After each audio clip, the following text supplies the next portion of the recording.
So I want to talk about employee engagement and also the role it plays with self-organizing teams.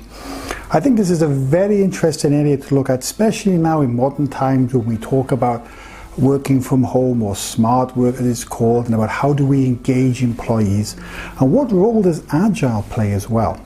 So the first thing I want to do is talk about what we consider to be the standard way that we look at employee engagement, or ways to motivate employees. So I want to talk now about X and Y management. So imagine that you have an employee and you want to get this employee to work harder. Well, in X and Y style, you reward the employee. You give him a pay rise, you give him a bonus, and this would be the mechanism we would use to incentivize the employee to work harder. More money equals harder work. Now, on the other side of this, if we have an employee doing something we don't like, in other words, they're not working hard, or we think they're lazy, or we think we're not working in the right way, then we would do the opposite. So now to change their behavior, we might take away the bonuses we give them. We might reduce their money or do some other disciplinary measures against them. But again, with X or Y, the effect is if you do well, I reward you. If you do things I don't want you to do, I'll take it away or punish you. Well, I don't think I've told you anything new there. I mean, the idea of theory X or theory Y, mainly theory X, is that if you want an employee to work harder, you pay him more money. If you want him to stop doing something, i.e. being lazy, you punish them. But really, is that really that simple? And now I want to do a case study which kind of challenges this basic myth that we have that the main force of motivation is financial reward. So once upon a time, there was a software company. Now this software company is one of the biggest software companies in the world. And it decided it wanted to make a new software product. It was so convinced that this would be successful, there was no limit to the amount of money or resources that it would put into this product. It would hire the best people, the best managers, the best technicians to make sure this software product worked. At the same time, another company had the same idea, but they were very small, just a couple of people. And they used a very different model. They were going to offer their software online for free. And not only that, they were going to ask people to develop their software and add content to their software for free. And in fact, anyone could go online and add content to their software. So let me ask you a question. Which one of these software products do you think is still around today? And which one failed? Did you guess the name of the company and the product? Now this company was Microsoft, or is Microsoft, and the product was Encarta. And the startup company is Wikipedia. Now again, there are many discussions about why Encarta failed, why Wikipedia is successful. But what you can't doubt is very experienced people gave their time for free. And this gets into the area of what they call intrinsic and extrinsic motivation. And now I'm going to plug a book called Drive, which I'll put it up on the corner, which I highly recommend you to read if you're interested in this topic. It brings to the question that it's not only money that can motivate people.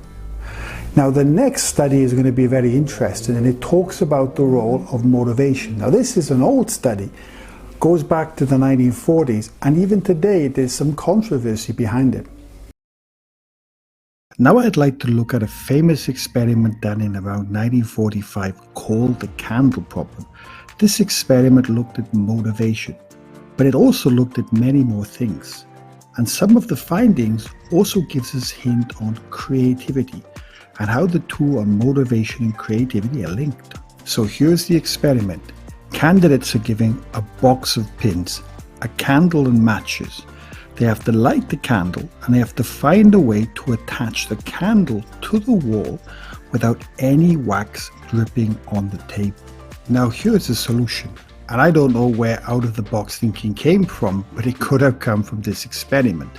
Many of the candidates were looking at the tacks and the candle, but they didn't think about the box that contained the tacks. And in fact, you can see the solution is pretty straightforward. And it's a very good experiment to look at candidates' ability to be creative and think out of the box. So here comes the most interesting part of the experiment. They wanted to know what would happen if they gave candidates the opportunity to earn cash if they were the fastest. What would be the relationship of candidates knowing that if they were in the top 25%, they could earn up in today's money over $400 for just a few minutes work? So what was the outcome of the experiment? How much faster was the group where the people were offered a cash reward versus the people who were just doing the experiment without the opportunity to earn any cash? So how much faster was the team who were offered a financial reward versus the team that was doing it for fun? Well, here's the thing. The team that was doing it for fun were faster than the team who were being offered money to do it faster. And what's the reason for that? Well, I would say there are theories behind this, and it's still debated today. But one of the reasons is that the type of problem that people were being asked to do, which was a creative problem. They had to think creatively and innovatively in order to solve the problem because it wasn't obvious. And the theory is that the people who were doing it for fun could fully focus their brains only on the problem, whereas those who were offered a cash reward and a significant cash reward were thinking about also the cash, and this took a little bit away from their ability to be creative. At least that's one of the theories. This offers some interesting conclusions about the way we look at engagement and motivating people in the future if we agree with that study. And then when we think of self-organizing teams, specifically in Agile, and we think about one of the purposes of Agile and specifically self-organizing teams in Scrum is getting that creativity, because we expect teams to face highly complex problems, new types of problems that require creativity. And it's interesting to think about how can we motivate and engage those teams.